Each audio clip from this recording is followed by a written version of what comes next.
Assalamualaikum Pak Mukri. Waalaikumsalam Mas Jibril. Apa kabar? Alhamdulillah sehat, bugar sampai hari ini. Yang penting sehat ya. Nah itu. Sekarang ini kita kalau bertanya sehat itu terasa lebih tulus ya. Iya lebih tulus. Nggak basa-basi kan. jadi makna saya anugerah paling besar itu bukan uang, tapi sehat. Hari ini apalagi terasa betul ya. Terasa betul. Jadi ketika kita dengar tiap hari kita membuka HP kita yang ada kabar duka yang dimulai dengan innalillahi wa inna ilaihi raji'un. Kemudian juga ada seperti tadi malam yang minta tabung segala macam itu kan. Jadi sedih kita ya. Kita sedih ya sebagai apapun gitu, kita mau setinggi apapun ilmu kita bahwa ini semua nggak mungkin tanpa ada campur tangan Tuhan. Tapi kita sebagai manusia, karena kita memang posisinya manusia ya, merasa sedih, merasa ya ada. Dan sekarang ini kesedihan itu kayak sesuatu yang rutin. Hampir tiap hari kita melihat ada teman kita yang berpulang. Iya. Jadi inilah juga makanya ada yang mengatakan ini dunia ini, kehidupan dunia ini hakikatnya itu darul imtihan, ya kan? Darul imtihan itu rumah ujian. Rumah ujian. Jadi ini juga ada dalam Al-Qur'an dikatakan liyabluwakum ayyukum ahsanu amala. Walladzi khalaqal mauta wal hayata liyabluwakum ayyukum ahsanu amala. Jadi Allah yang menciptakan kehidupan, kematian. Nah, itu semua liyabluwakum ayyukum ahsanu amala, untuk menguji. Ya kan, siapa di antara engkau yang terbaik gitu.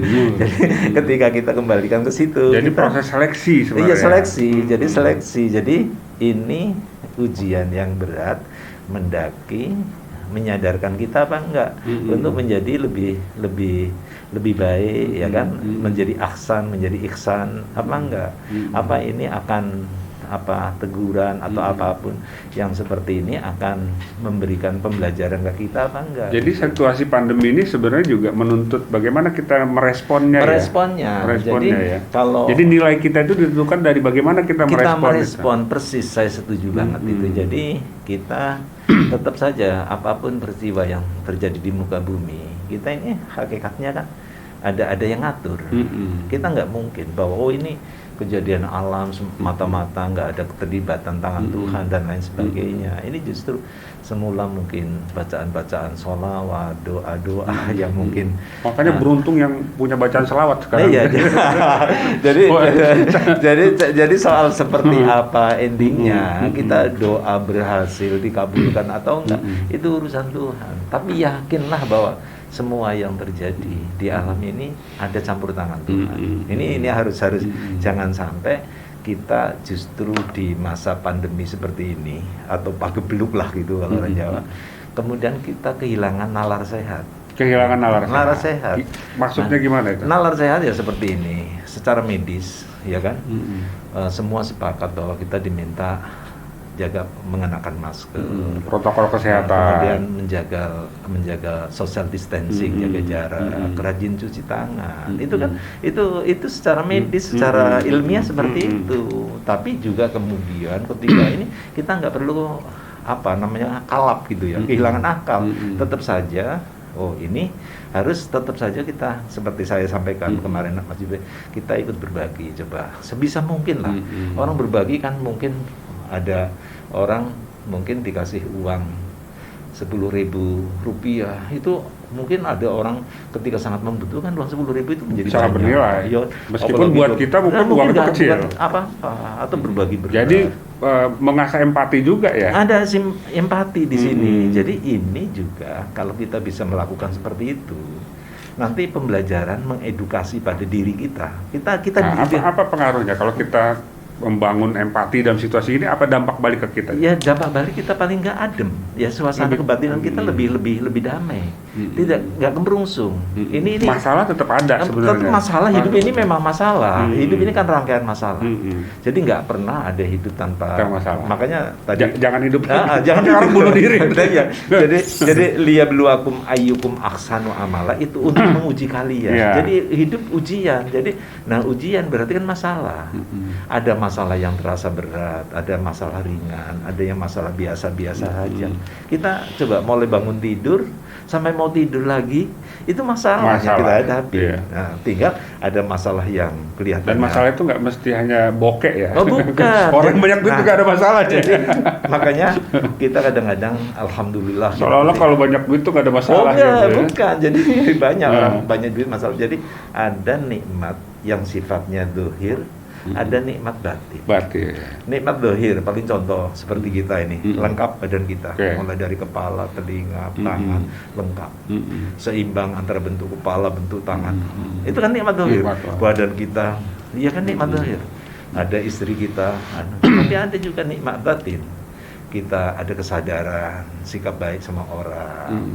Kita suka ketika ada persoalan menghadap Tuhan, ngadep itu kan batin, rohani. Sikap ekspresi kita dengan orang, berprasangka baik, memotivasi orang bersangka baik, itu kan nikmat batin. Coba kalau kita nggak punya nikmat seperti itu, bagaimana bisa memotivasi orang untuk berbuat baik, untuk bersikap sahabat?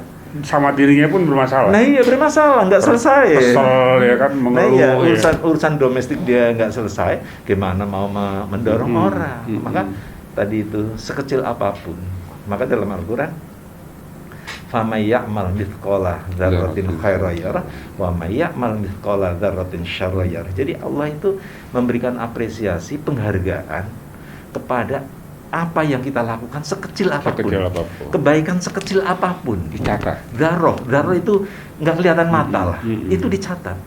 Tapi sebaliknya, فَمَنْ يَعْمَلْ مِثْقَالَ ذَرَّةٍ شَرًّا يَرَهُ. Jadi dilihat juga sama Allah ketika kita. Maka karena kita nggak mungkin lepas dari kesalahan, berbuat khilaf, maka kita harus punya semangat untuk selalu berbuat baik gitu. Biar seimbang. Timbangannya imbang. Karena kita nggak mungkin luput dari kesalahan. Iya, nggak mungkin. Kalau kita semua manusia itu baik, ya kita bukan malaikat.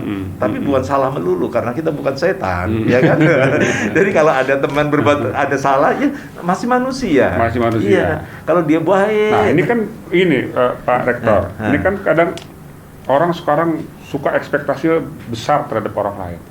Ada orang yang kalau bikin salah itu langsung dimarahi, dibully gitu. Padahal kan tadi siapa yang nggak bikin salah? Ini nggak boleh. Jadi kita manusia, ya, yang manusia ini kan yang penting kan bahwa dia masih ngerasa manusia. Jadi ketika dia ngerasa manusia, kita bukan menjadi orang yang disuruh untuk ngontrol kesalahan-kesalahan orang lain, tapi lebih fokus pada ibda binafsik, mulai dari diri kamu. Oke. Jadi bukan melototin kesalahan orang. Ada orang begitu ya? Ada. Jadi ada orang sangat sibuk dengan kesalahan orang. Ya kan? Ini namanya hasad. Hasad ini bahaya sekali. Penyakit hati. Iya, penyakit hati. Itu kan ada. Qul a'udzu birabbil falaq min syarri ma khalaq wa min syarri ghasiqin idza waqab wa min syarri hasidin. Orang hasad dengki. Jadi ada orang memang desainnya dengki, ini salah. Nggak ada yang benar. Nggak ada yang benar, kecuali ngasih duit sama dia baru baik. Ukurannya itu orang bagus kalau ada kebaikan. Iya, ada kebaikan. Nah, sementara kita berbuat baik kalau bisa, dan kita ikhtiarkan bisa, bahwa ketika kita baik sama orang itu bukan karena ada transaksi sosial. Nggak mesti timbal balik. Bukan, karena kita berbuat baik kepada orang lain itu perintah agama. Bahkan meskipun dia tidak berbuat baik pada kita. Iya, kita nggak usah terlalu nanti saya ngasih kamu ini, nanti kamu akan saya nggak usah. Dan kita kan punya contoh Rasul kan selalu begitu kita ceritakan. Nabi itu oke lah, kita nggak mungkin rasanya sebaik Rasul gitu karena dia adalah ekspresi kebaikan paling sempurna, tapi kita diminta untuk ngikutin aja. Nyontoh aja. Sebisa kita. Jadi nggak ada perintah agama dipaksa kita maksimal jadi orang baik. Kita ini kan suka pilih-pilih Pak Rektor. Iya. Kita nyontoh Rasulnya yang urusan poligami.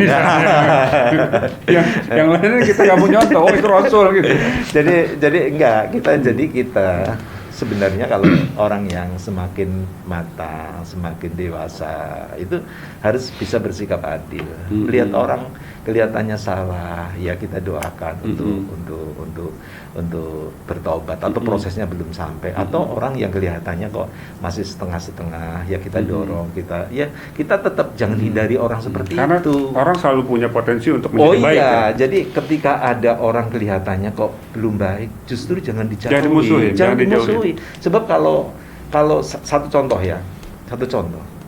ketika ada komunitas yang itu perilaku sosialnya mungkin belum baik, ya kan, melakukan ini, melakukan itu, kemudian kita bom, kita ledakan, mati, hancur mati, ya kan. Coba kira-kira kalau orang yang seperti ini kita tanyakan, ya mereka Islam, ya kan, kita tanyakan kepada Nabi, kira-kira Nabi suka nggak ada umatnya yang pasti nggak suka. Pasti ingin umatnya adalah orang-orang yang pada akhir hayatnya adalah orang baik. Nah, kalau kita matikan mereka, nggak sempat jadi orang baik, nggak sempat menjadi orang baik. Sebelum dia jadi orang baik sudah keburu mati. Udah keburu mati. Gitu. Nah, makanya kita nggak usah membentuk. Kita ikut dosa dong. Oh iya, kita dosa karena mendorong orang untuk dihabisin, nggak usah. Justru kita disinilah kita dengan orang baik, kita bersyukur berteman dengan orang baik.